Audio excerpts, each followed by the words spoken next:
Assalamualaikum warahmatullahi wabarakatuh.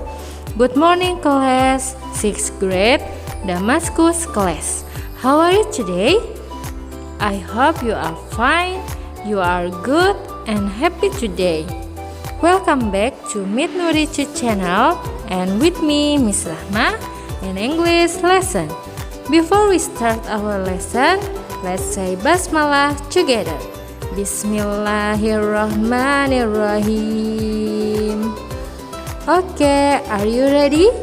If you are ready, enjoy this video.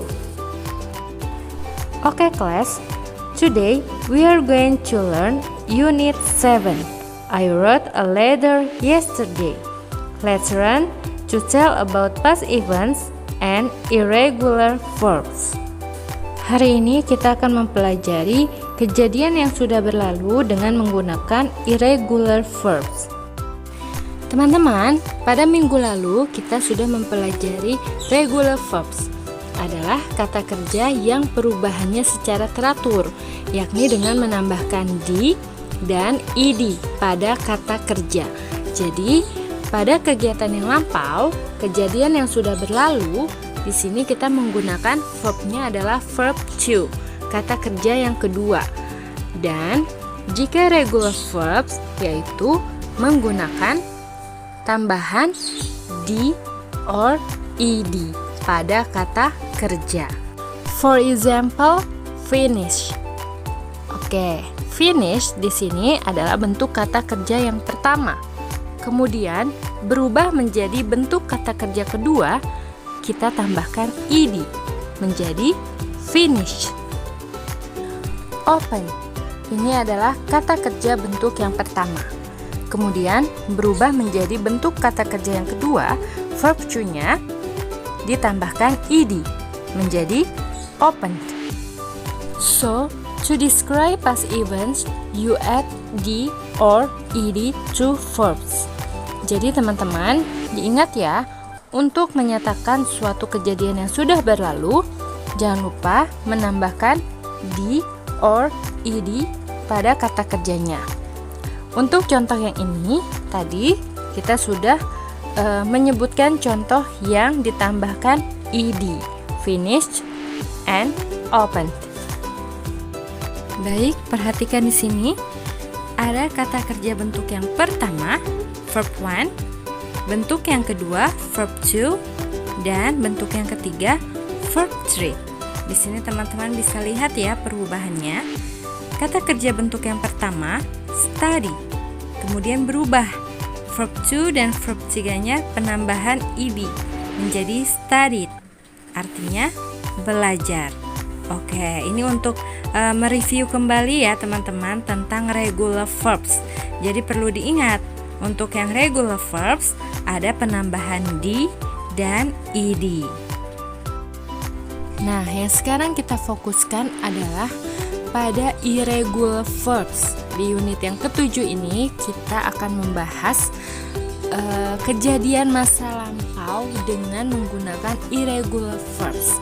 Apa itu irregular verbs? Irregular verbs adalah kata kerja tidak beraturan yang tidak memiliki bentuk perubahan yang pasti dan sesuai aturan. Oleh karena itu, teman-teman harus dihafalkan dengan baik ya untuk perubahan bentuk kata kerjanya. Dari verb 1, verb 2, verb 3 harus dihafalkan dengan baik. Namun di sini Miss Rahma akan memberitahukan tentang 3 jenis irregular verbs yang harus teman-teman pahami. Yang pertama, kata kerja bentuk pertama atau verb 1 hingga kata kerja bentuk ketiga atau verb 3 tidak mengalami perubahan. Contohnya di sini teman-teman bisa lihat pada kata cut. Ini yang verb 1, verb 2, and verb 3. Ini tidak ada perubahan. Jadi sama ya teman-teman. Cut artinya memotong. Kemudian kita lihat pada kata read. Ini yang verb 1, verb 2, and verb 3. Ini juga tidak mengalami perubahan. Artinya membaca. Nah, ini adalah bentuk kata kerja yang tidak mengalami perubahan dari verb 1 sampai ke verb 3. Yang kedua, kata kerja bentuk kedua dan ketiganya sama, tetapi beda dengan bentuk pertamanya. Jadi, verb 2 and verb 3 ini sama teman-teman. Yang berbeda di bentuk yang pertama, verb 1. Kita lihat di sini contohnya, buy, bought, bought. Nah, ini artinya membeli. Jadi di kata yang pertama, bentuk pertamanya adalah buy. Dan bentuk kedua dan ketiga sama. Kemudian contoh yang kedua ada bleed, bled, bled. Ini artinya melukai. Oke. Di sini teman-teman bisa lihat ya, verb 1 berbeda dengan verb 2 dan verb 3. Yang ketiga, yang perlu teman-teman pahami di sini adalah kata kerja bentuk pertama hingga ketiga bentuknya tidak sama.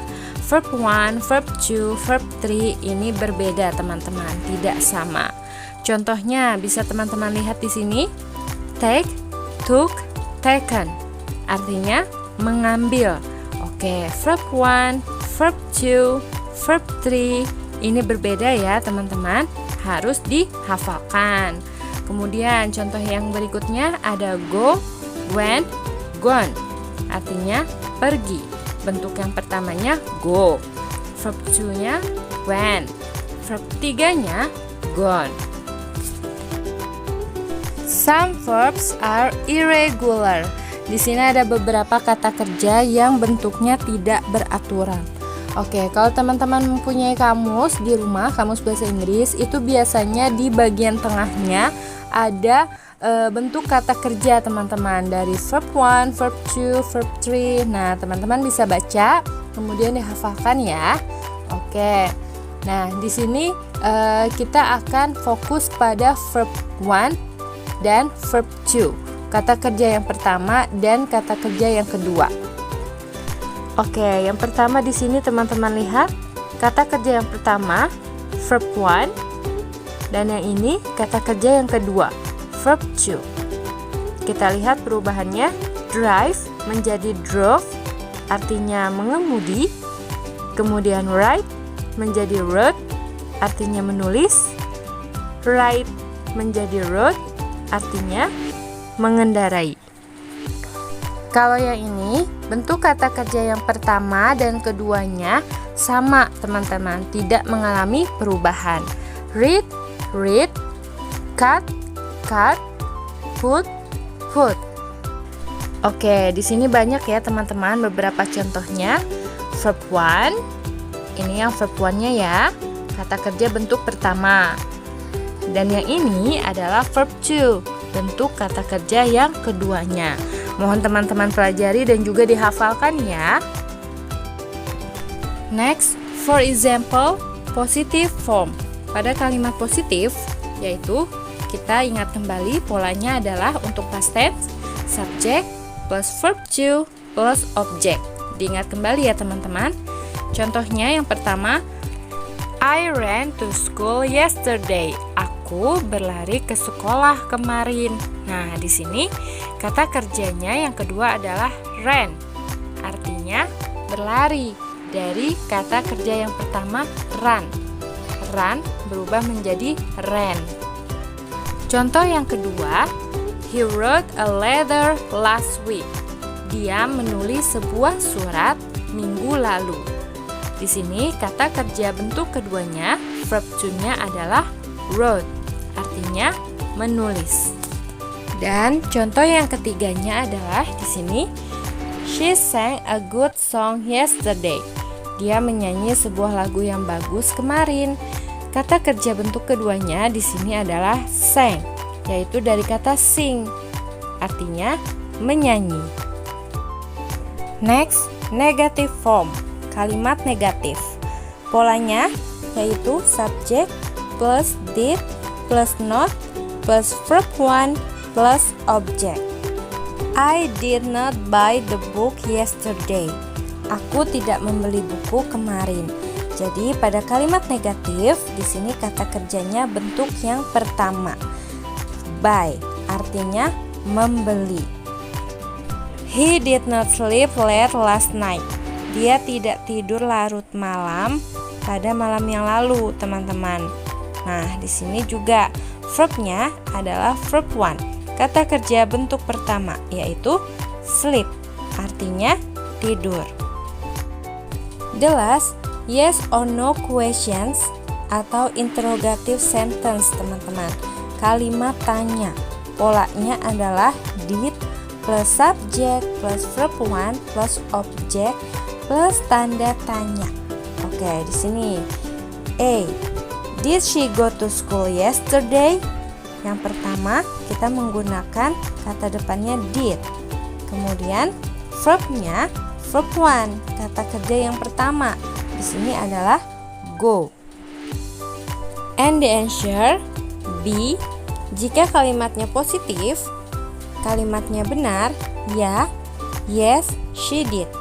Jika jawabannya tidak, yaitu berarti negatif, no, she did not. The text for today in English book, page 72. Untuk tugas hari ini, teman-teman mengerjakan latihan halaman 72. Semangat selalu ya teman-teman. Semoga teman-teman dapat memahaminya. Good luck! Well students, that's all our lesson this time. Thank you all for your attention and see you at the next meeting. Teman-teman, terima kasih sudah menyaksikan video pembelajaran hari ini. Semoga pembelajaran hari ini bermanfaat dan teman-teman dapat memahaminya ya. Amin. Before we end this lesson, let's say hamdalah together.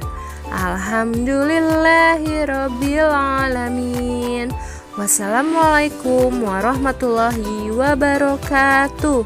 See you next week. Bye.